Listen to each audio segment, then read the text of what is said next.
Welcome. Today, I'm going to show how to report a group on Pinterest using your PC, especially with the latest update. If you've come across a group that's inappropriate, spammy, or just doesn't follow Pinterest's community guidelines, reporting it is quick and easy. Let's dive right in. First, open Pinterest in your web browser and log into your account if you haven't already.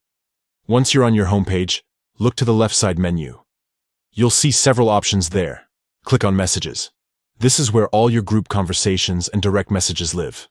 Next, find the group you want to report from your list of messages and click on it to open the conversation. At the top of the group chat window, you'll notice 3 dots arranged vertically.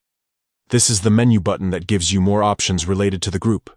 Click on those 3 dots and a drop-down menu will appear. From the options, select Report. Pinterest will then ask you to choose the reason why you want to report this group.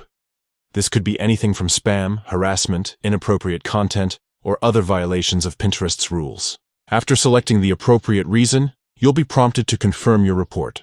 Make sure you review your choice, then click Confirm to submit the report. Pinterest will take it from there, reviewing the group and taking any necessary action to keep the community safe and enjoyable for everyone. And that's it. Reporting a group on Pinterest from your PC is straightforward with these simple steps. Remember, using the report feature responsibly helps maintain a positive experience for all users. If you found this guide helpful, don't forget to like and subscribe for more tips and updates on using Pinterest effectively. Thanks for watching, and happy pinning!